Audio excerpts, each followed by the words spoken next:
Hi, my name is Marietta and I'm an artist and a professional prop maker and a long-time science fiction fan. And this is my first video on YouTube. They always say that the easiest way to start is to just talk about what you know. And as both my work and hobbies are basically the same thing, it would be an excellent place to begin. English is not my native language, so these will be very freeform and I will be appreciating your patience. My native language is Finnish. I am half Finnish and half Bulgarian and I live in Finland. So welcome to my office. Here's where I do my 3D modeling, and on the background you can see one of my current projects. It's a mask from Predator 2 and this is a fun one. I invite you to follow all of my projects, and at the moment they are still only visible on Instagram. You can follow my account Marietta Art over there. I will be talking about my art and projects and see where it goes. There's a lot to talk about in the background stories of many cool things that I've had the chance to create. I began making Star Wars fan art in 2016. How I started doing it and where I ended up is yet another story, but when a character or a scene inspires you, sometimes you just have to find an outlet to express how it made you feel and what thoughts and ideas it raised. Talking and debating is a common way, but many creatives just have to jump into this sandbox to form something that is visually honoring to the story or spins off into whole new stories. First, I was just doing it for myself, but later on I realized that this can also bring joy to fellow fans. But most importantly, I find fan art always a very positive and elevating process, as it should be, because you are a fan of the topic. And this is also the way how I want to depict the characters so that they're engaging, interesting, and elevated. So in this video, I want to talk about how I depict heroes in my art and how I try to elevate their characters and physical power and moral strength and make them look larger than life.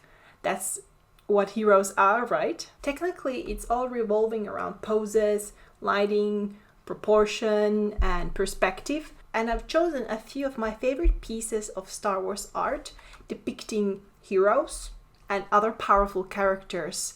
And I want to talk about what techniques and ideas I used when I wanted to create art that elevates them and their characteristics. So heroic art goes way back to ancient Greece and Rome. All those depictions of gods and warriors and leaders standing tall and looking powerful aren't just relics. They've had a huge influence on how we see heroes today. From superhero comics to epic movie characters like Luke Skywalker. Most of it is borrowed from classical art. When I think about that early heroic art, first thing that comes to my mind is poses and dynamics. It's not just about standing still. Heroic art is all about movement and action, whether it's a Greek warrior in mid-battle or a superhero doing the classic Iron Man landing. Poses show power, intent, and emotion through dynamic body language, and it's all about capturing that heroic energy. First, I want to show you this piece of art. I'll pull this here on the screen.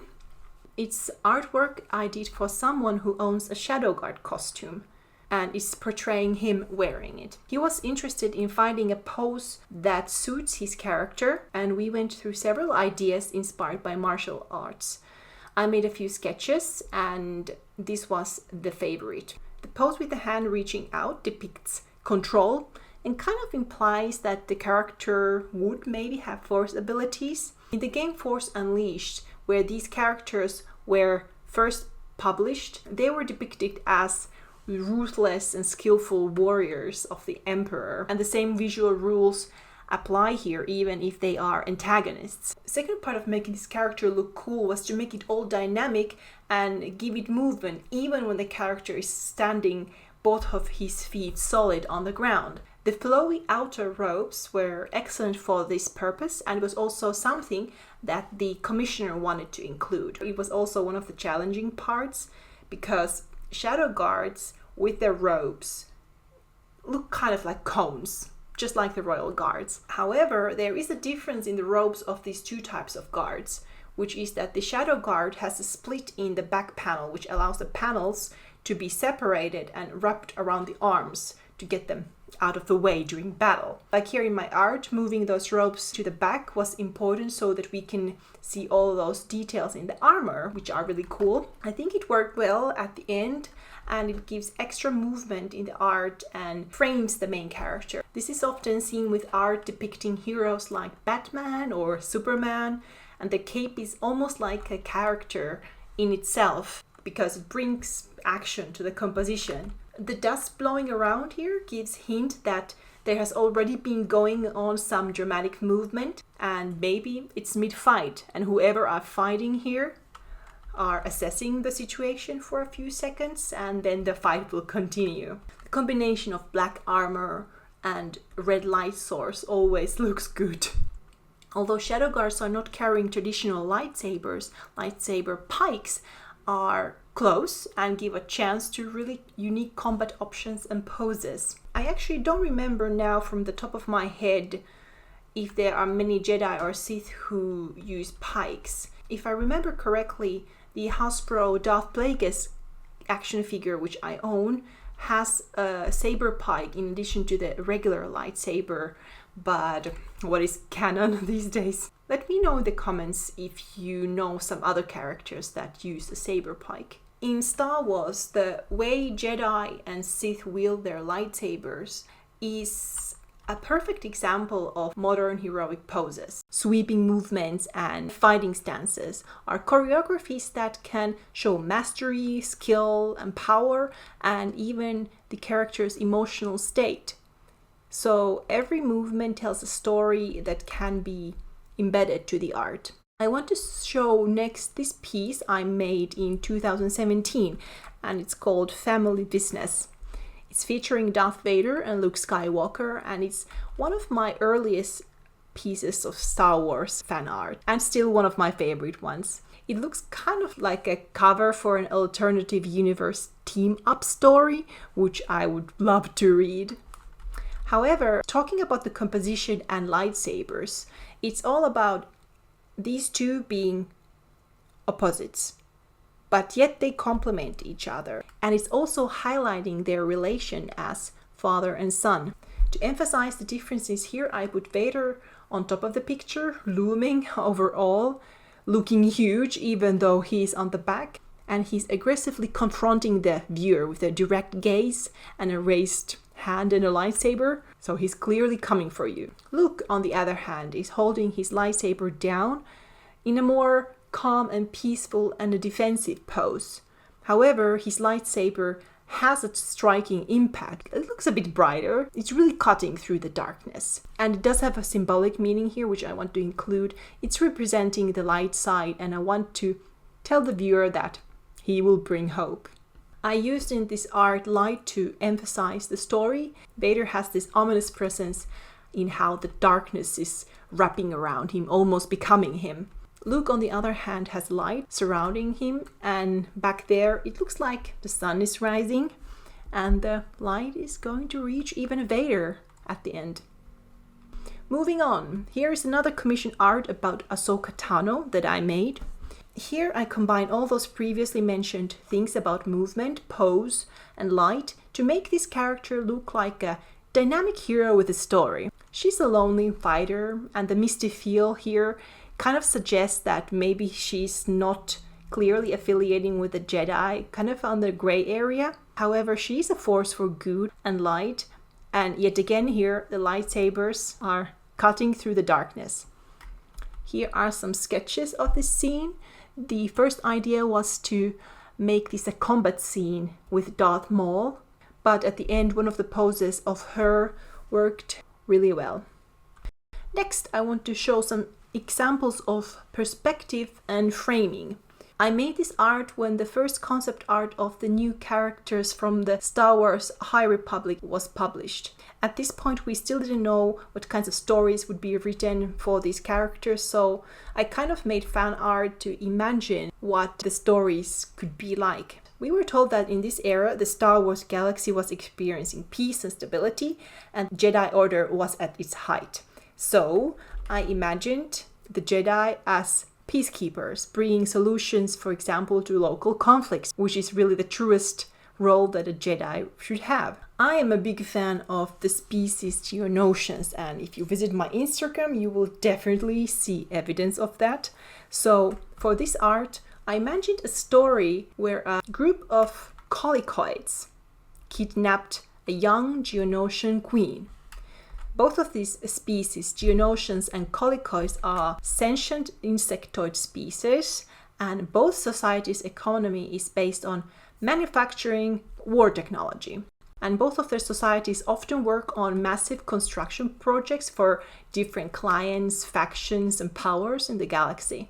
But what if the competition between hive factories on their two planets was so severe that the other party would try to steal company secrets from the competitor by kidnapping their leader for extracting knowledge and causing chaos? So I decided to flip the storytelling from Attack of the Clones around, and this time the Geonosian is held captive. The Jedi is the one who will come to rescue. The Jedi here is called Avar Kriss from the concept art.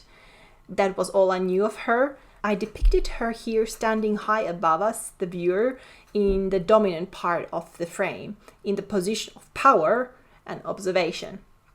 Below her is the chaotic situation which she can correct. I think that the way I positioned the characters really highlights the hero in this art, and I'm happy how I also managed to make the saber light up her face, just to take advantage of strong directional lighting to highlight strength or the character's emotional intensity. But most fun I had drawing the bugs.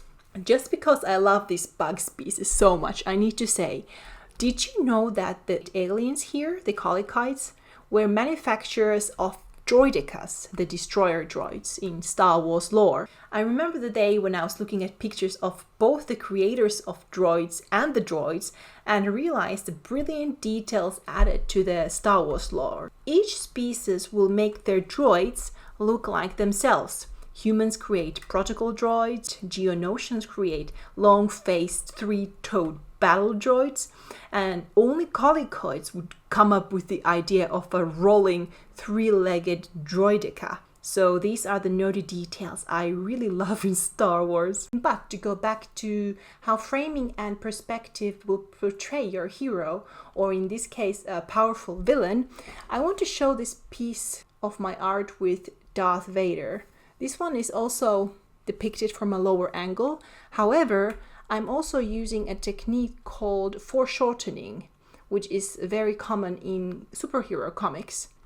For example, in this art, the top of the character is much smaller than the parts closest to the viewer, like the hand or the lower body. And this increases the feeling of both distance and closeness. And in this case, it underlines the fact that whoever is lying there on the snowy surface of the planet Hoth, the last thing they ever see is this dark, gloved hand clenching. The purpose is to make the viewer feel tiny compared to the character. I want to add here a few examples of foreshortening in action comics. It's a very common technique, but it's also very difficult to learn as an artist because you really have to master body proportion and the use of perspective when doing it. This is a very effective way to make superheroes look great and make them tower over challenges and their enemies. So, next time you look at the Star Wars movie scene or a superhero art, just take a second to appreciate those artistic methods that exist to elevate our heroes, because it can make the art look larger than life and it makes all these stories even more impactful. It's a part of the tradition that goes way back to the classics and also makes our modern hero timeless. At the end, I want to say that although this was all about visual depiction based on outer attributes, in the end we also want to acknowledge the character's story, their strengths and weaknesses and deepen the narrative. So next time I want to talk more about including stories in my art. But till then, have an excellent day and see you around.